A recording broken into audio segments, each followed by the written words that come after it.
Hey everybody! Welcome to Friday the 13th, the series. I'm your producer, Robert. And I'm your guest, Joe Slepsky. And after a complete, spoiler-filled recap of the episode, we are going to discuss the show you either just learned existed or always wondered how it existed. We promise the answers will be few and far between because we're just here to have some goofity fun exploring a show that, despite or possibly even because of its faults, isn't good and isn't so bad it's good, but is still somehow oddly charming. Let's dive in, shall we?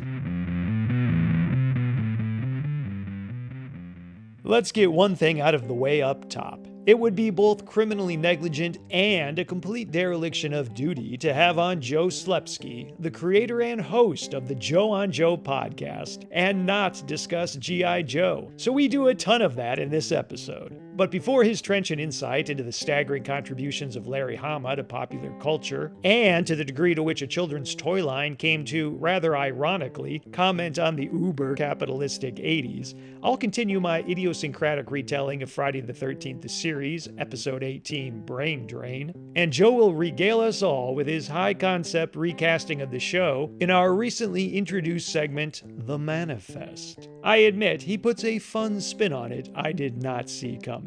And at one point, we go so far off topic we actually end up discussing Friday the 13th, the series. As I mentioned last time, YouTube took down the channels that were providing every episode of the 80s television show. However, if you'd like to watch along with this podcast, episode 18, Brain Drain, is currently available, and at present, a link to it can be found on the Inner Demon Entertainment website.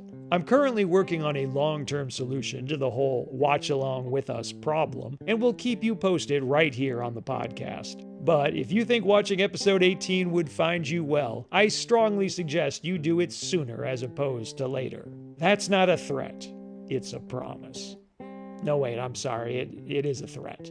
I make threats. So I suppose the first thing I should dive in with, Joe, is how's that diorama coming? It has haunted me for the last month since we've been discussing this. I literally looked at it yesterday. Like it fell out of the closet like it was haunted. Like it was a haunted curio. I'm not joking. Nice. I was getting something else entirely and it did a tumble and landed at my feet. Like, utilize me. Make my existence worthy. It's been 40 years, Joe. Why haven't you built me? Yeah. We're getting there. It's a ghost of Christopher Reeve. My scanner is a little stacked with various paperworks and stuff, so I'm using that as the excuse as to why I can't just lean over 3 inches and use my scanner just throughout the day to literally get it all scanned. Only so many hours in the day and a little difficult to justify to the boss why you missed the big assignment. Yeah, that's just step one, because instead of just doing it as a craft, it's, before I even do it, I got to scan it, and then I got to figure, like you build things up in your head instead of just doing it. I think humans have a tendency to think of all the obstacles instead of just jumping in and doing it and realizing, this would have been so much easier if I had just started doing this yesterday. But having said that, though, I did do some crafting stuff the other day and I started to paint some miniatures. I wasn't even aware you did that. I don't. Oh, this is a new hobby. A new hobby. I'm looking for something a little more relaxing. Some games came out that had unpainted miniatures. I was like, you know what? I could relax with this. I could figure this out. Or are these G.I. Joe miniatures? Yes, like Cobra Troopers. So there's a very specific color scheme. So I bought paintbrushes and washes and primers. I spent a couple bucks to get everything up and going. And the one thing that had launched it was when you purchased those, they said, do you want to buy a starter army pack? And I'm like, yeah, that's great. It's like a paints, right? Shut up and take my money. Yeah. So for the last month, I spent all this money and I look online and buy all this stuff and I'm getting ready. So I set up to do this last weekend and I get outside and I'm sitting outside in the sun. And it's a nice, beautiful day. And I got all my materials set up, my water, my everything. I prime the figures, spray paint. That goes really smoothly. And I'm like, this is going to be great. I'm going to be out here for hours just doing this, chilling, listening to some Springsteen and just relaxing. Literally, the last thing I did was I opened the box of paint and I realized that what they call an army is like orc army. So like goblins and demons and stuff. And those are wildly different colors than what you would need for a G.I. Joe / Cobra army. Camouflage and gunmetal gray. Well, there was a lot of gunmetal, but there was no like straight up blue for Cobra uniforms or the Cobra red logo. That's a very bright red. I didn't even have like a regular red. So So I did all that setup, all that prep, and the last thing I did is really check the actual colors of the paints that was in the starter kit. Oh boy. So I immediately ordered a new one, and it came. So now I actually do have, so I'm going to try to do something this week. For the kids at home, G.I. Joe is a series that launched during the fluorescent neon 80s. They themselves were not typically, but it was a bright time. That's all I'm saying. That's true. But when they talk about decades, it's usually a 2 or 3 years in arrears, right? Sure. When you think of what you think of the 70s, that's technically, a lot of that stuff was in 80, 81, 82, right? So when the Joes launched, they were still really military and green and kind of normal looking for the first couple years. When they launched, they looked like real soldiers. They didn't avoid the neon phase, but by the time they went neon, the world had moved on. I'm not even kidding. So the 90, 91, 92, 93 era of G.I. Joe, the figures are super neon and they're crazy colors. And as a kid, that's what turned me off. Like I was like, I can't mess with this anymore. Like this is crazy. That was the period when every single G.I. Joe looked like a flavor of Mountain Dew. Yes, bright pink and purple ninjas. And I'm like, this isn't right. So as a kid, that's when I stopped collecting it. But those years in the 80s, we were done wearing neon at that time. Yeah, the fad was over. Right, but the toys were still in creation process. So that by the time the Joes did hit their neon phase, neon was dead as disco. Yeah, production lag times are a bitch. They really are. I'll do all the prep work. I'll get the diorama scanned in. And then at the very last minute, I'll realize, oh, you have to use sheet metal. Then I'll never do it again. That's my process here. Wouldn't surprise me. Yeah, fun for all ages, my ass. It was the 70s, Johnny Switchblade, right? Exactly. A bag of glass. Now you're going to need some welding equipment, but the box says ages 4 and up. What prompted the decision to start working in miniatures? The game. Okay, you intend to play the game with these. Yeah, more and more of these board games come out and they send them blank. One, it saves them on production costs, sure, but they're designed if you wanted to, you can get in there and paint them. I got a Batman game that's like that. Oh, cool. They sell fully painted versions for like an extra 20 or 30 bucks. Or they sell them cheaper, unpainted, and I'm like, I'd rather paint them myself and that would be a fun project. It's funny because going back, I have a bunch of board games that were like this. I have some X-Men board games from the 90s that absolutely will benefit from this. In fact, when eBay first started, people were painting them back then. My cousin bought a refurbished X-Men Escape from the Mansion because they have really cool miniatures, same size as these Warhammer ones, a couple inches tall or whatever they are. And someone had done this back in the 90s. Someone had bought the game, painted up the miniatures, and then sold it as a miniature painted version of that game. Jim Lee era stuff. Yeah. It's a really good game, actually. I'll be honest, Joe, I didn't know you were a board gamer, and that leads me to ask, are you also a role-playing gamer? D&D or any of those? Shadowrun? No, but I own 3 complete role-playing games, and I don't like playing role-playing games. I own the G.I. Joe one. Okay. I bought the Planet of the Apes Kickstarter because I'm a Planet of the Apes head, and it's interesting reading to me. Mm-hmm. And then they're re-replicating the DC 80s, 90s role-playing game. So I was like, well, I got to get those because I've had the Legion source book for 30 years. Those source books for the DC stuff were great because they were written like canon. So the Legion of Superheroes source book has all this behind the scenes information about the Legion of Superheroes. Not like behind the creative scenes, but like building up their world, like telling other stories that didn't make it into the comic book. Really? Yeah, it's really cool. And there was a Green Lantern source book. So all kinds of these source books. And this comes from the love of the official handbook of the Marvel Universe comic books, where it would just be the dossiers of the people, which goes back to G.I. Joe. All the G.I. Joe characters had the cool dossiers in the back. So it just fleshed out these worlds of all these characters. So I fell in love with that concept at a very early age. So the board game companies, sounds like they worked hand in hand with DC and Marvel, and they basically were using the in-house Bibles and contain all the mythology to write the rule set. They were written by the writers. The Legion was written by Tom and Mary Birnbaum, and I think Keith Giffen had contributed too, because they were RPG people in their real life. I doubt they dealt with forging the rules and the hit points and all that stuff, which I never paid attention to. But the backstory stuff, that was all written by comic book people, which really still goes on today. They hire comic book people to write the video games, and Chris Gage, a great writer, really nice guy, he wrote the Spider-Man video games. He's one of the writers on the DC app game. They flesh out the backstories and give dialogue that sounds appropriate, things like that. That's great. They don't run out and get like James Patterson to write the scripts.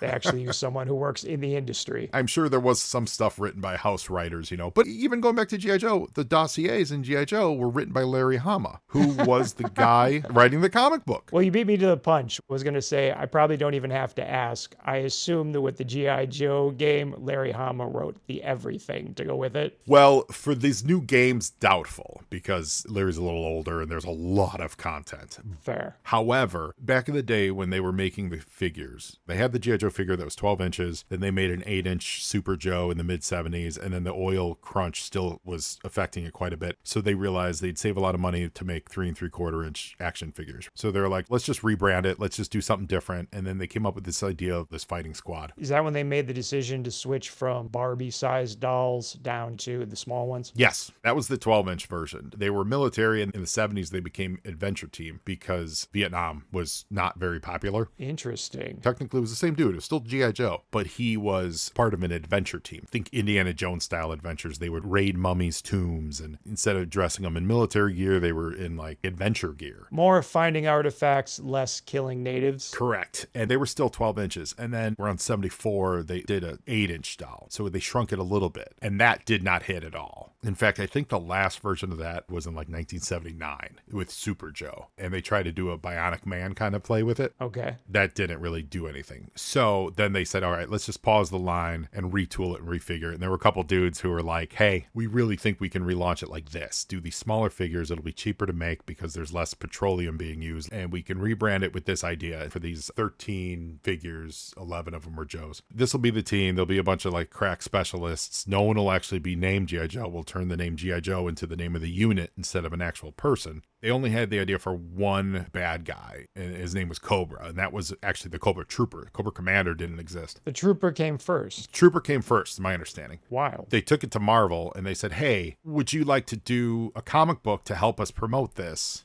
Marvel said, well, it's a licensed property, which at the time still sort of is, but at the time was really like the dregs of comic writing. If you did licensed properties, no one cared. You were just doing it to make the licensing dollars. Occasionally, one of them might be popular, but not really. You wanted a superhero gig. Exactly right. So they would go to all the writers and all the big name writers, the guys that were doing X-Men, the Claremonts and stuff, were like, get out of here. I'm writing X-Men. They're really popular. And so it fell into Larry Hama's lap, and Larry was an editor, and he's a talented writer and artist too, but at the time, I believe he was working there as an editor. And he was like, yeah, sure, I'll take it. I'm a military guy too. And he randomly, around that time, was pitching a team of specialists to Marvel. They were going to be called Fury Force, and they were going to work under Nick Fury. Interesting. Yeah, it's a very similar idea of like a commando unit, different characters and stuff, but a commando unit. And he took a lot of those personalities and he applied those to the action figures. So what Hasbro would do is they would say, okay, here's their action figures that we got. Here's all the actual dudes that we've designed as a toy. We think these make good toys. And here are the approved names that we have from legal. It's really crazy now, but you have to get everything copywritten and name checked. And it has to be a trademarkable name and has to not be taken by anyone else. Like, for example, if you look at a lot of the Marvel toys, it'll say like Thor. But what it really says in the indicia, it says Marvel's Thor. Marvel's legally distinct Thor. Exactly, because Thor is a character of myth. Kind of public domain at this point, I think. Correct. So they have to legally brand it as Marvel's Thor. So you might see the word Marvel's really small, and then underneath it, the big word Thor.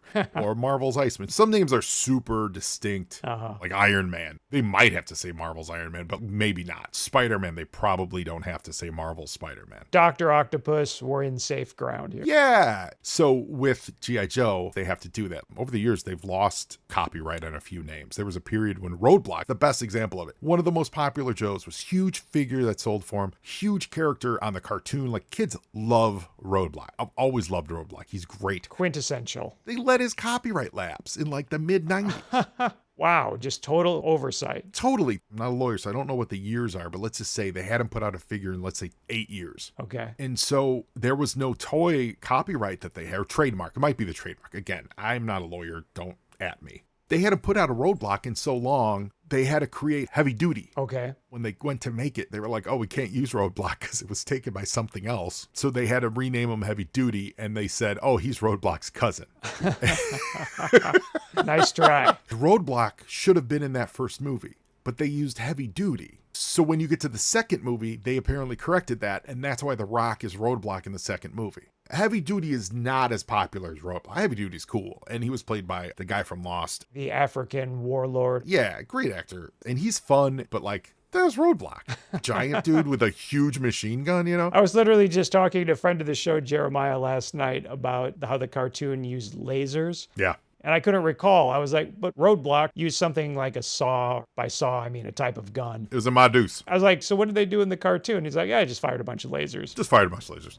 It's so funny because even the very first line of Joe's had someone they called a laser trooper. Yes, Jeremiah brought that up. Jeremiah is actually super sharp about some of these minute details. And also the love life of Oscar Wilde, it turns out. Yes. He would know exactly when the copyrights went out and all that stuff. But they had laser troopers. They had Flash, and then in like 85 or 86, they came out with Sci-Fi, who literally was decked out like a future. He was the first neon guy, actually. He was neon green. And he had a big old laser gun. But none of that makes sense because on the show, they all have laser guns. So why do you have a special laser trooper if everyone's shooting lasers? Tell me somewhere in the G.I. Joe lore, there's some kind of inside joke about that character feeling a little bit less special. There has to be, but honestly, they don't really address it because in the comics, they use bullets and they use real stuff. So they really don't address it. You'd have to do it in the cartoon, and there's no good way to do that. So I retract my previous statement.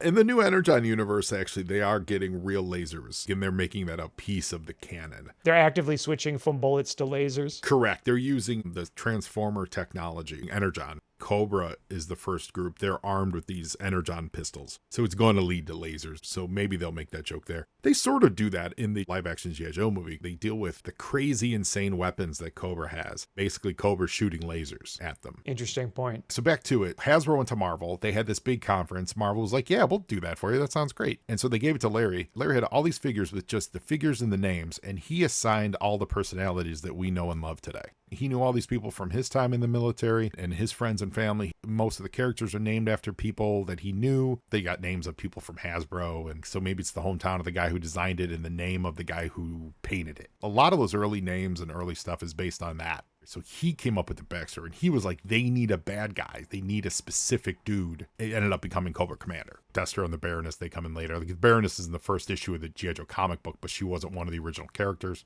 It's not a situation like ROM where they created stuff for the comic book where then Marvel owned half of it. Regardless of whether Hama invented it with Marvel, Hasbro owns everything.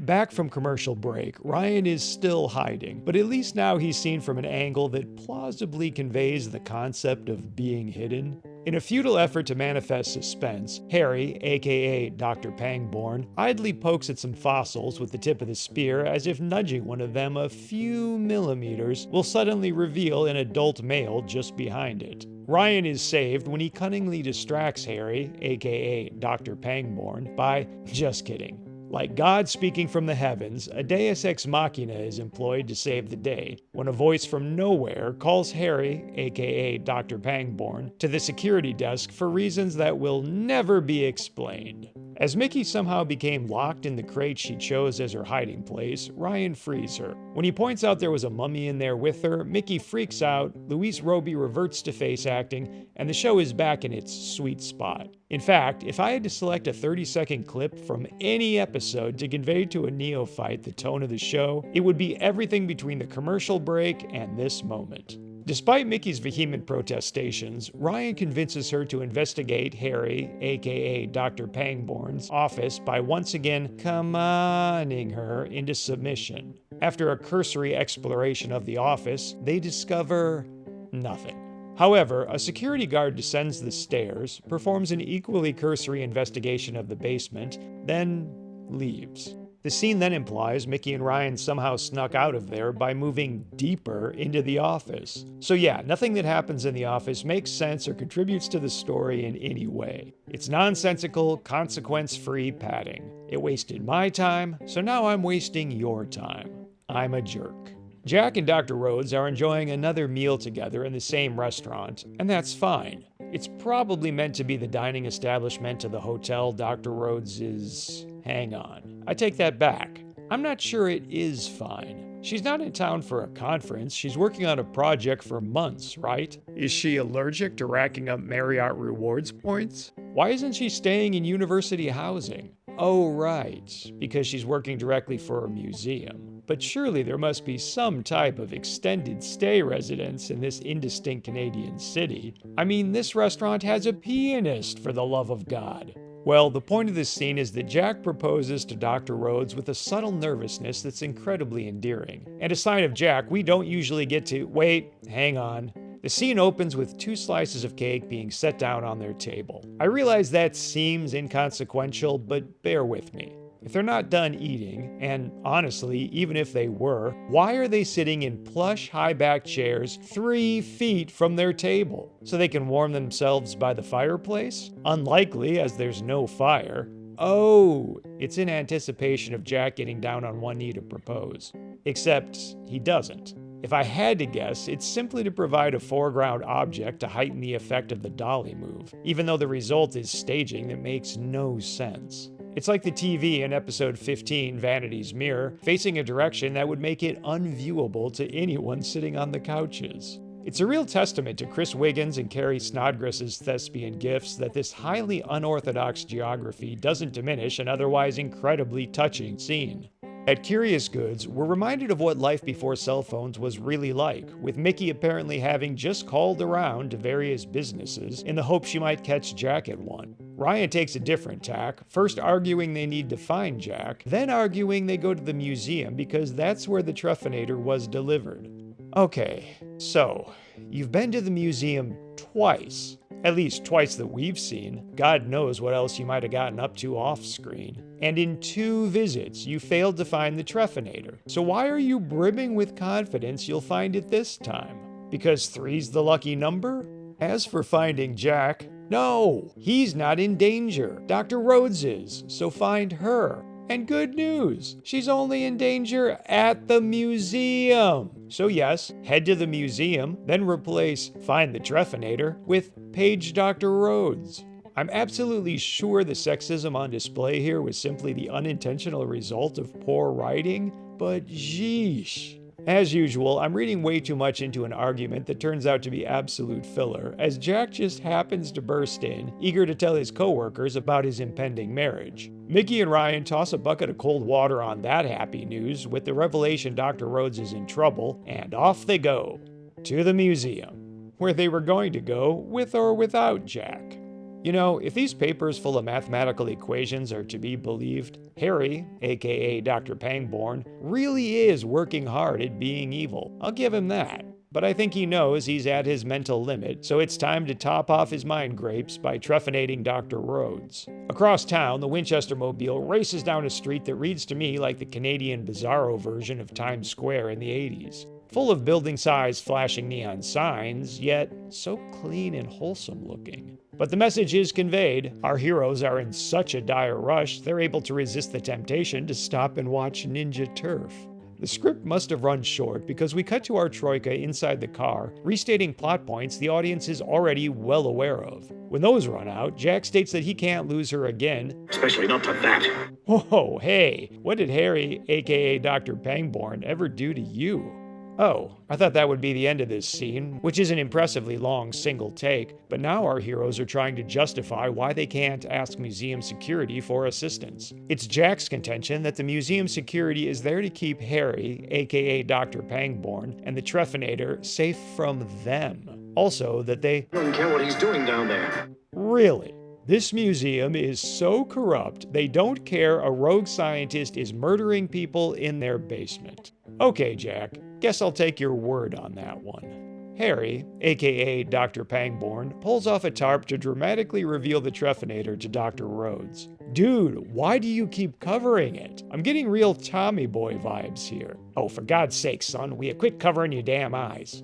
Harry, aka Dr. Pangborn, who imitates Dr. Werner right down to the watch chain dangling from his vest, but you know, not his German accent, convinces Dr. Rhodes to inspect the Truffinator, then proceeds to Jesus Christ! Backfists her neck in a shockingly realistic and violent attack. Once again, Friday, your 80s stunt work is top-notch and your sound design is no slouch. That was an Indiana Jones level meaty impact I just heard. Didn't realize this episode was directed by Paul Verhoeven. The gang rolls up out front, and an uncharacteristically commanding Jack barks orders for Ryan to check the front doors while he and Mickey race to the back. Dr. Rhodes is already strapped to the Treffinator, and the episode has zero interest in drawing out the tension. Before she even realizes what's happening, the Treffinator is activated and outdrains her intelligence. Hey, maybe some of that padding in the car could have been cut to Hitchcock up this moment. I know I referred to Luis Roby's face acting earlier in jest, but Carrie Snodgrass's face acting in this scene is the matrix of face acting. You have to see it for yourself. On the one hand, I'm certain no prosthetics were employed. On the other hand, her face is so severely distorted, I can't believe they weren't. Sadly, we don't linger on it, to instead watch her liquid intelligence get transferred courtesy of two children's crazy straws. Outside, Ryan had one job, but this time, failure wasn't his fault, as a museum's front doors aren't just going to be left open after hours.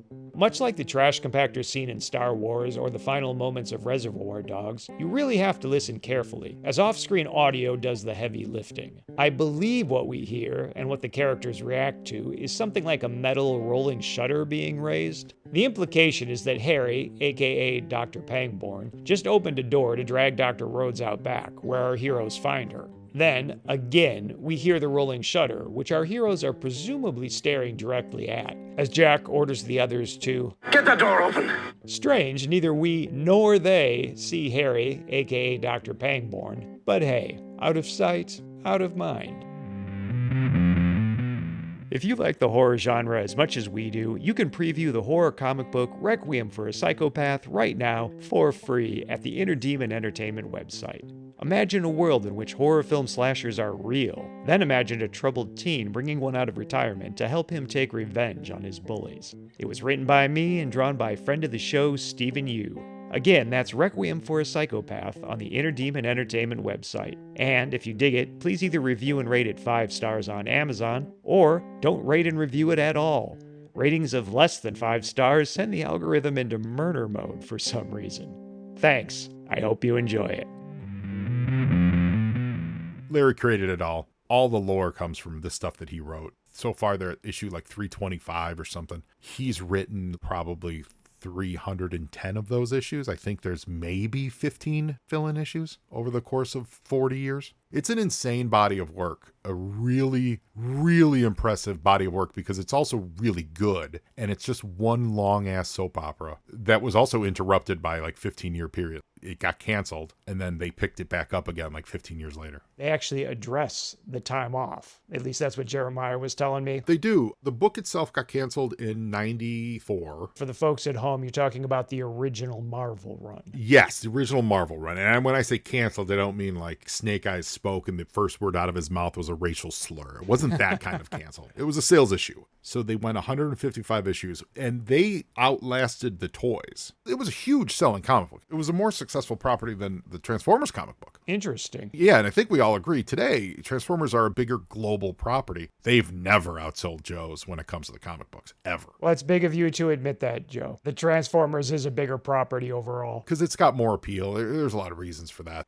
I just saw the Mario Brothers movie, the sequel. It's made by the same people that did the Minions movies. And what they've cracked the code at to make a lot of money around the world is have as little dialogue as possible. Right. And just do all the action visually. So even if you don't speak that language, you can still watch it and enjoy it. That's what Transformers enjoys, is that these robots can look as generic as they need to. There's something about it that if you're into it, you're going to love it. And you're going to love the mech aspect of it. And it's not going to be so tied into, I don't want to say personalities, because they do love the personalities of the characters. But the storylines can be a little more vague. Whereas a human story is usually very specific, because that's someone you relate to. We don't relate to robots necessarily because they have different struggles than we do. Right. We may like their personalities, and their personalities are something we relate to. But in general, the struggle of a robot is going to be different than the struggle of this human being in the military who is just trying to stop another human being who's a terrorist. I think that struggle is why the Transformers has grown a bigger global audience, plus the Americanism and the military of it. It's international, but it had a real American jingoism to it, at least in terms of the cartoon. Oh, yeah. Well, it's a real American hero. That was the name, a real American hero. Yeah, it's a real American hero. The comic book is called A-Ra, like A-R-A-H, a real American hero. Just as I'm sure our American soccer teams have people from all over the globe. Totally. But they're all playing for the good of America. Well, initially, the Joes weren't an international fighting force, though. Let's be really clear. They were not international. Oh, yeah. Like I said earlier about them being realistic soldiers, they were straight up Americans. Well, the thing was, Cobra was the international group. They did a funny thing. Larry did this. He never made any Cobra soldiers of color. There were no black Cobra soldiers. There were no Hispanic Cobra soldiers. On the cartoon, I think there was one black character who was depicted as a Cobra, and he was a major part of the story. But none of the background soldiers were African American. And they're on record saying they don't want kids to associate the bad guys with minorities. And the G.I. Joe team was super diverse. They had men, women, all races, but they were all American. But they had Russian counterparts, the October Guard. The October Guard. Nice deep cut. Yeah, they would occasionally fight them, and then they'd hang out with them, and then eventually some of the Guard joins the Joes a little bit after Glasnost and all that stuff in the 80s.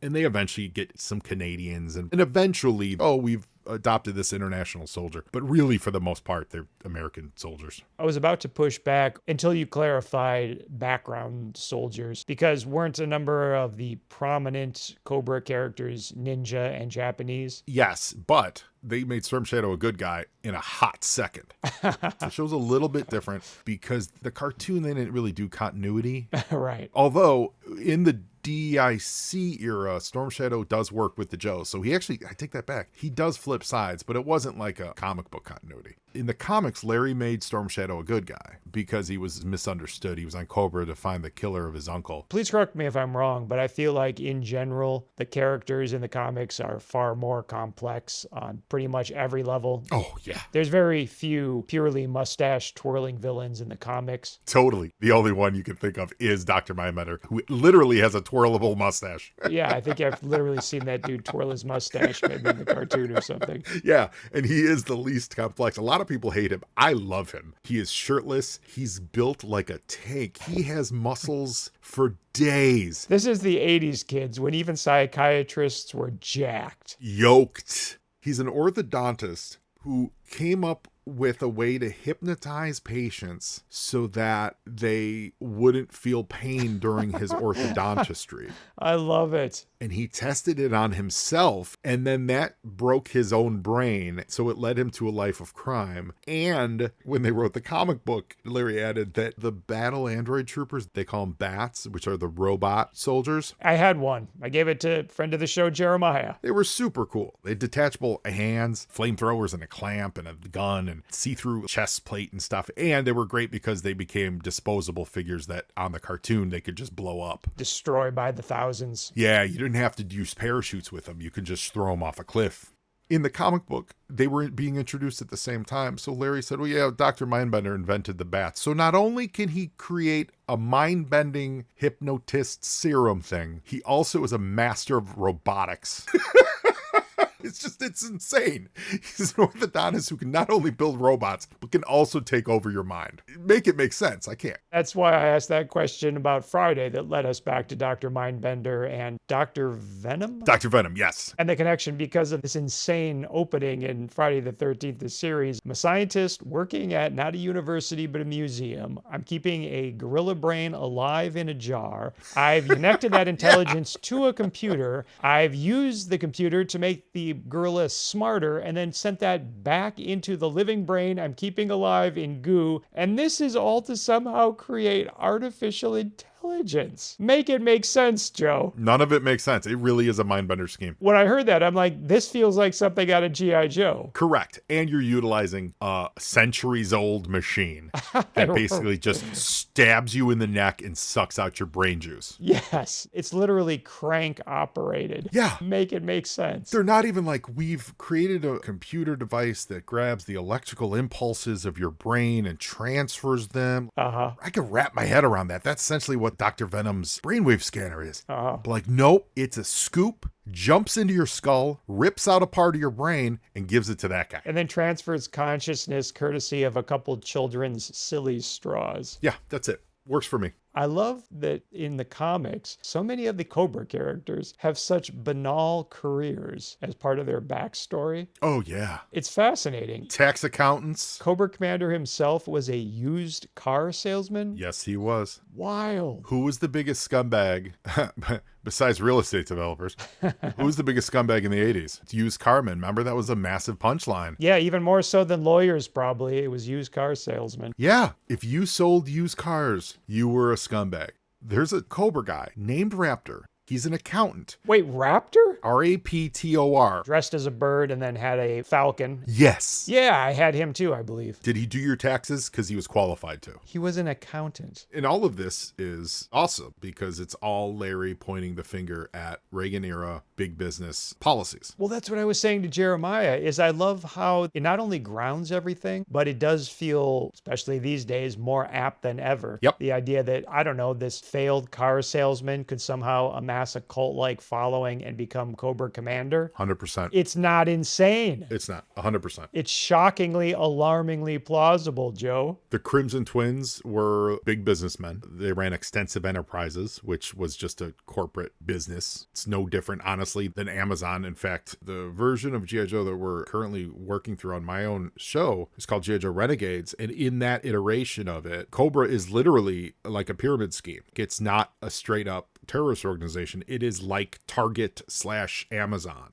They've taken over the world through finance, and everyone shops at Cobra department stores, and Cobra delivers all the products to your home, and everyone thinks Cobra's a great organization because Amazon, etc. But it's really Cobra. Cobra was the Amway of its day, right? Oh yeah, he built it as a pyramid scheme. He would go to town recruiting people saying, very much like the MAGA movement, hey, you're disgruntled. The government's leaving you behind. Aren't you upset with the man? Don't you want to join our movement? Blah, blah, blah, all that stuff. The government's done you dirty. Boo-hoo. Let's fight the system and join Cobra.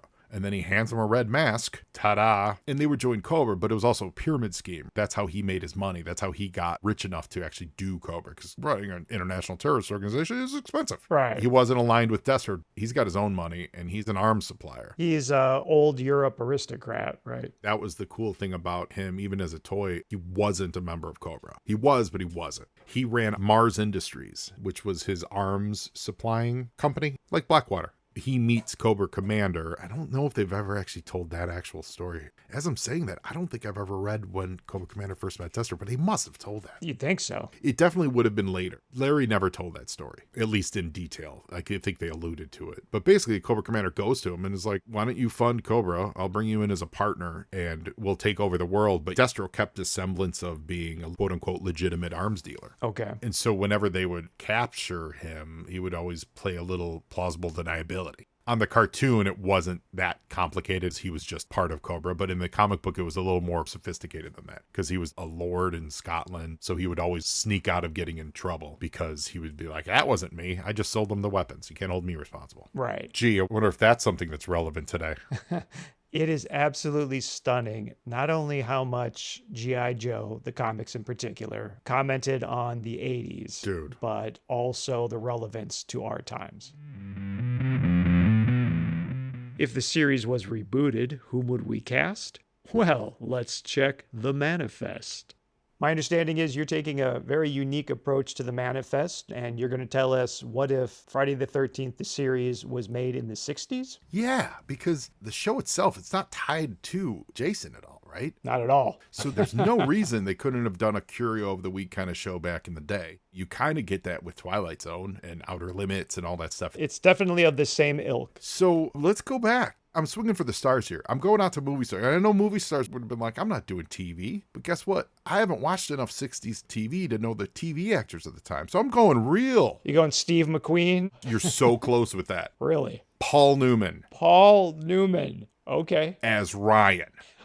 One, he's my favorite of all time. So he's always who I go to. But he played that jerk that you loved. Yeah. Obviously, he's good looking, but no one played the jerk better than Paul Newman. Steve McQueen would also be amazing, but Paul Newman was always playing this guy with a troubled soul, and that, I think, could bring a lot to the Ryan role. So then is Robert Redford your Jack? No, my Jack is Rod Steiger. Oh, fantastic. Right? Just a generation older. So he's got a little age on Paul, but he's got that everyman quality to him, and he's a great actor. Absolutely. And he could really ground it, and he brings totally different energy than Paul does. If you do Robert, then what you're dealing with is Battle of the Planets, where both leading men are cool.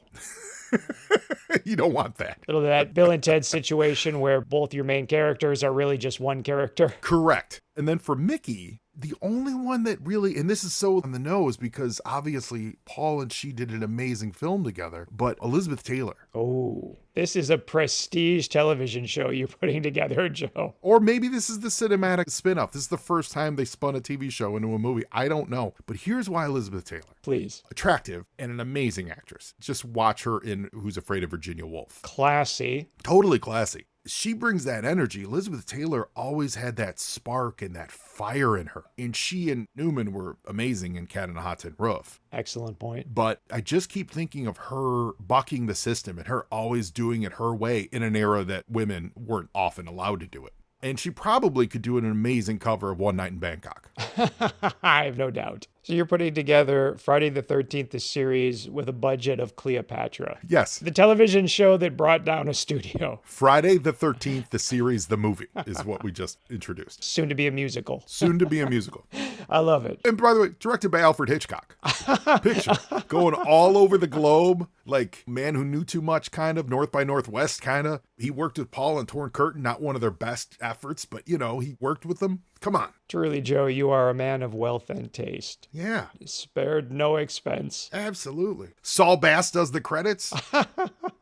Oh, a whole separate title sequence by Saul Bass. Just picture all these curios reimagined as like flat art design pieces, like Anatomy of a Murder kind of thing. So you just get all these different curio shapes that are flashing on screen. And it's like Friday the 13th, the series, the movie. Boom, boom, ba-dum, boom. I can't wait to see how Saul incorporates a waving mechanical monkey. Oh, yeah. He'll change the way we think about coin-op monkeys. Totally. What would the curio they'll go after? Because we have time travel and we can make it in arrears. The Ten Commandments? No, Jason's mask. Ah. It's a haunted hockey mask. Love it. And so it's not only becomes a prequel to Friday the 13th, the series, the movie that inspired the series, which would then be the name of it retroactively. Of course. It also causes Ryan to pick up the sport of hockey, and it's a prequel to Slapshot. I love it, and it gives us the perfect bridge we need for the fan service of setting this thing in Canada. Yes. Well, that's the thing. It's got to be set in Canada. And they find this dilapidated, murderous hockey rink, and it happens to be set in Charlestown. And Paul Newman's Ryan is like, I really like it here. I could settle down here and make some roots. Maybe I'll play some hockey. Who knows what'll happen here? And then it leads into Slapshot. Thank you, and good night. Now, knowing you, Joe, how are you going to work in Tom Selleck? Oh, Tom Selleck is involved. Wow. Well, see, at the time, he would have been too young. Is this a very progressive 60s where he's Jack Marshak's lost love? Tom Selleck? Yes. No. Rod Steiger's Lost Love would have been, I'm sorry, it wouldn't have been Paul Newman. He's your Ryan. Would have been Rod Steiger. Yeah. My apologies. Where was my head? We're talking about romance for Jack here. Jack does come across an old Canadian flame of his, and it is... Not going to be Nancy Sinatra. Anne Murray. Okay. Let's see. So she was born in 45. So maybe Anne Murray plays Paul Newman's love interest if he has one. But I think Paul Newman's love interest in this is going to be hockey. What I was thinking of for Jack was Shelley Winters. Shelley Winters. I like it. Fresh off the Poseidon Adventure. Or I guess this would have been right before the Poseidon Adventure. Yeah. Maybe Joni Mitchell shows up. Joni Mitchell, a little Canadian. That's how we work it all in. And Mickey, her love interest would be like Wayne Gretzky's dad. So he'd be like, here's my son, Wayne. He plays a little hockey. Little tease for the audience. I don't know who it would be played by. It would have to be played by like a local Canadian actor to get all those tax credits. Oh, I know who I want it to be. It's Justin Trudeau's dad. No, because if you go back 20 years, he might have been the right age. The janitor from You Can't Do That in Television. And mic drop. I like to do produced episodes about once a year where it's me having some fun creatively and I write up full scripts and we get actors and stuff. Oh, cool. For me, it's a creative outlet, and I usually don't do a major voice on it. I like to have other actors do it because people hear my voice all the time, so I want to get a little bit of like cinema verite, so it really takes you out of it because you're not really hearing me on a lot of this episode. Plus, you live in Los Angeles. You've got plenty of talent to draw from. Right. I've had some of the most amazing actors and friends who aren't actors contribute, and they're amazing. I've had some amazing people work on these shows. We've done G.I. Columbo, which is what if Columbo was a member of the G.I. Joe team. Fully scripted. I really love that episode. We just did a Christmas special, which was sort of based off of the Star Wars holiday special. We did a behind the music episode for Fake Cobra Rock Band. Cold Slither. The one I'm thinking of as we do this is I was David Frost, and I interviewed my friend Scott, who is straight up Scottish, so he's always my Destro. Instead of Frost Nixon, we did Frost Destro. Brilliant. Dude, I was pulling questions and answers from the transcript of the Frost Nixon interviews, and I was putting them in Destro's mouth, and not only did it work from that's funny because Destro can sound like Nixon, Nixon sounds like what Cobra sounds like, and then there was this third layer. It all was relevant to the BS that's happening today with MAGA and all these lunatics with Trump.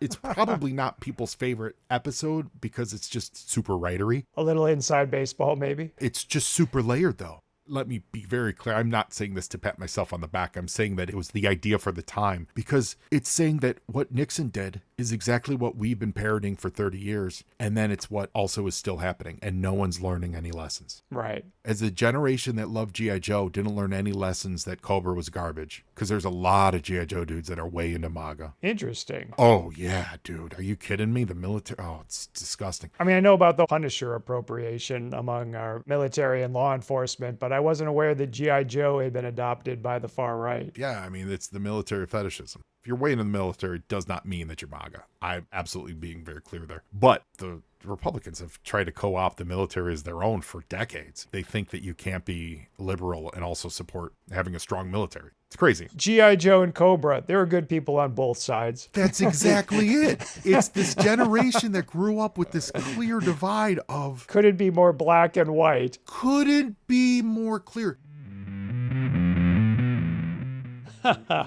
That sure was getting political there at the end. Didn't want to offend anyone with this episode. So join us to be offended next episode when Joe and I dive even deeper into the intersection of G.I. Joe and neo-fascism. And figuring some of you might be interested in content creation, I'll pepper Joe with questions about podcasting and producing creative work. Speaking of, if you want to listen to any of the special episodes of the Joe on Joe podcast we mentioned here, and you should, just head to YouTube, then search for G.I. Columbo, the G.I. Joe Holiday Special, Cold Slither Behind the Rock, or Joe on Joe Frost Destro. They're all a hoot, and I am still humming the Madonna parody song from the G.I. Joe Holiday Special. And if you want to hear friend of the show Jeremiah on the Joe on Joe podcast, just find the podcast on YouTube, then search the channel for Jeremiah. Fun fact, he worked on the G.I. Columbo special. Oh, and if you search for Joe on Joe podcast, you'll probably get Joe Rogan. So don't do that. Just pick one of those titles from above and you'll get there. G.I. Columbo is short and sweet. Do that one. We'll see you next time for more exciting G.I. Joe content. Friday the 13th, the series content. Hey, maybe I'll appear on the Joe on Joe podcast at some point and we'll discuss Friday episode 18 Brain Drain with zero explanation to Joe's fans. That might be funny. Thanks for listening, everyone. We know you have a lot of options when choosing a Friday the 13th the series podcast, and we sincerely thank you for choosing ours. Special thanks to Joshua Romeo for original music and to Stephen Yu for original art. And be sure to check out the Joe on Joe podcast, the only podcast where Joe Slepsky discusses G.I. Joe. If you want to support our show, you can leave a review and rate us 5 stars on Apple Podcasts. If you want an occasional update on our projects, you can sign up for our newsletter at the Inner Demon Entertainment website. And if you want to complain about social media with us on social media, you can find links on our website. And always remember what Carl said to Frylock. It don't matter. None of this matters. Good night, everybody.